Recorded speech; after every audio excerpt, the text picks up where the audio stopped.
Okay, it's now 10 to 7 after the first day. The things I was worried about, probably just as worried actually having the first day. So I'm going to have to do a bit of thinking about tiredness. And as you can see, I'm a bit tired already by 10 to 7.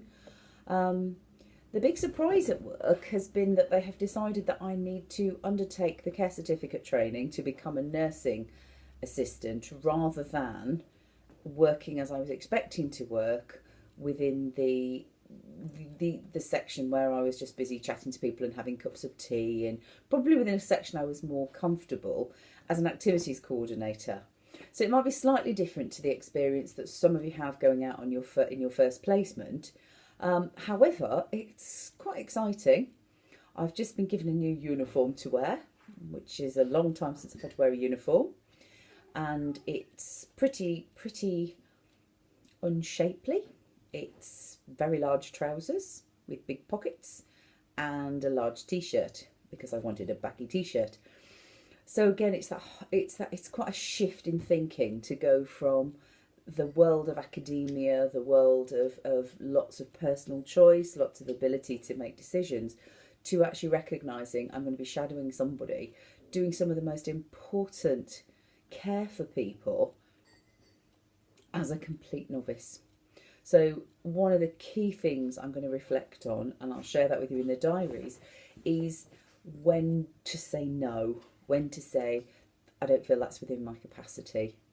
And that's not going to be easy, but it is something I'm going to make sure that I talk to you, students, about it, to encourage you to work within your capacity and to recognise where things are outside of the things you can do. Certainly spent a really interesting first day looking at lots and lots of policies, and the CQC are due at my setting relatively soon, which means that any of us at any point could be asked. So I'm undertaking e-learning in safeguarding adults and children, and I'm undertaking lots of additional work, which wasn't perhaps what I was expecting when I went into this.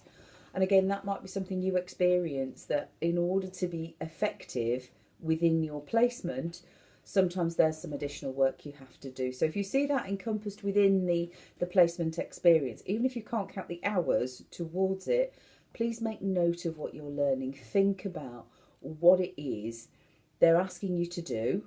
And as was the discussion I gave you this morning about the DBS, it really is about why would they need us to do these things. So I'm due to have moving and handling, fire training, and it's all, for me, it's about the safety. It's about really being able to look after people.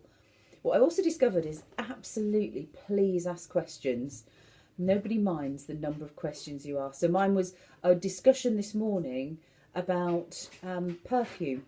So whether it was acceptable or not to wear perfume, because I was concerned about this, if it was a bit too strong, or if it brought back memories, because obviously there's a very strong connection between our sense of smell, or our olfactory senses, and early memories, and that might not be good. That could be great. And the decision was that I have to make that decision.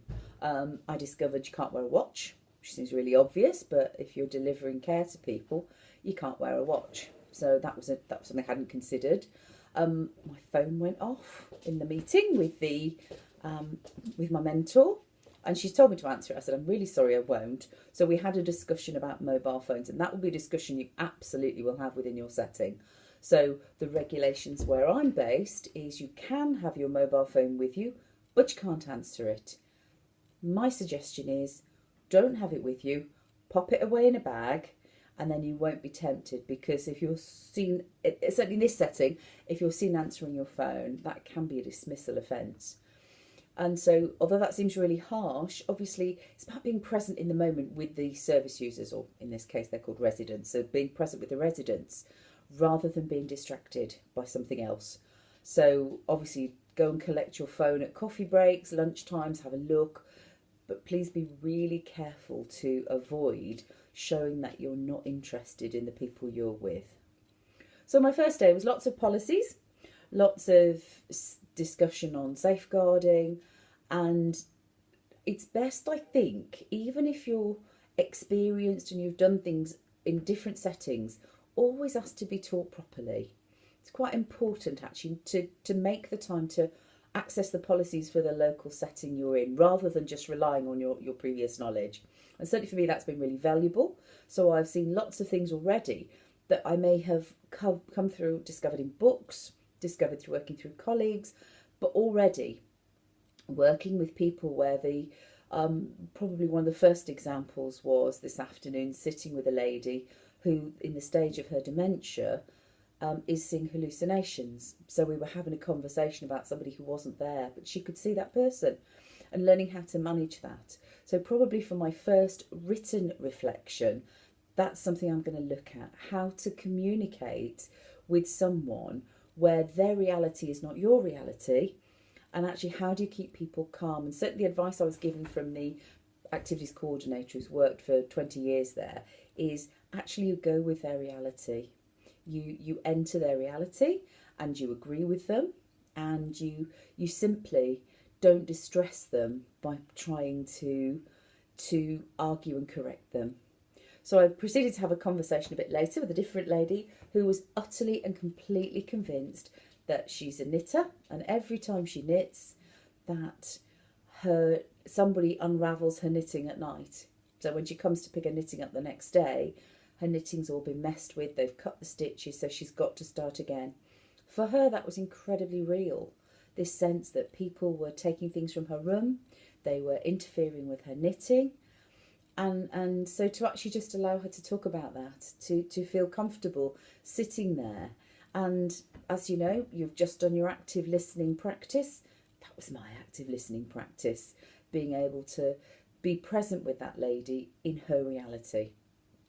I had a lovely experience with another lady who has full mental capacity. Most of the people there don't, but there are one or two people there who do. So I had afternoon tea with this lovely lady who just needed somebody to talk to. She just wanted to talk about her family, and we talked about her, lots and lots about her history, and she just shared some really lovely things about who she was, and being interested. So please don't be afraid to be interested. Nobody minds questions like, do you have any photos? Can we talk together? So we sat for an hour having a cup of tea. The lady had a slice of cake, and I looked at some lovely photographs, and she shared who these people were, what they meant to her, which meant the next time I see her, I've got a little bit more understanding of her life, as she's gone through her life, where she's finally ended up needing the additional care of being at the nursing home. Actually, how she feels about it makes lots of sense. And I left with that moment of thinking, that lady and I had a lovely conversation, and it was clear from her body language, clear from what she actually said, that she had valued somebody spending some time. Because at the end of the day, one of the beautiful things about being there as a volunteer is you're something called supernumerary. Your hours don't count on the shifts. It doesn't count against the number of staff per resident, unless you're doing your placement as it's your full-time job or your part-time job. But for those of you that are on placement, as I am, my being there is an extra pair of hands, or in this case probably an extra mouth and an extra pair of ears to listen and sit with people. Please don't underestimate the importance of this. That time you spend with that gentleman that wants to talk about his warders. I met a lady who was in the Land Army, so she was talking about working with the Germans who were housed locally here in her Land Army days. So she was one of the land girls. Lovely to chat to her, something that you wouldn't normally get the opportunity to find out. So excited, nervous still, not looking forward to wearing the uniform. The trousers are definitely not flattering trousers. I'm having to look for some very not flattering shoes so that my feet are really comfortable, because it's going to be long days, very early starts. I'm doing, well, sorry, maybe not very early for some of you, but being at work for 7:45 in the morning for handover, that's new to me. So I'll keep you in touch, but certainly I'm going to write down some of the incidents from today, and I'm just going to, at this stage, what I'd suggest that you do, as I'm going to do, is just to keep that very personal diary. This is what I saw, this is what it made me feel. And then, whilst we won't ask you to share that with us, you use that as the basis. Oh, I see there's one of my cats appeared. We use that as the basis for writing the things that you'd want to share.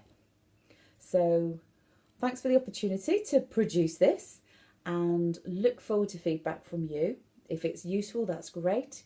If it's not, let me know. If there's things I'm missing, then please do tell me. That cat's determined to be in here. Probably going to leap over in a minute. So yeah, good first day. So I'm doing 2 days in the first week to really get a handle on it, and that might be something that your mentor suggests to you if you're a volunteer in placement, that you have a couple of days so you really get to know the place a little better before you do your 1 day a week. So 10 minutes, there you go, 10 minutes of me. I will produce the diaries, and then I'm going to do a little bit of academic work to support what I'm doing, and I'm going to show you so that you can see what a piece of reflective writing looks like using Driscoll's model of this happened, so that's our what. The so what is what does it mean? So what can I learn about dementia that leads to hallucinations, how to work with people, how to communicate with people in this situation, what does the literature say, and then lead on to being able to do the now what, now how's this going to make it different when I go in on Friday. So see you all next Tuesday.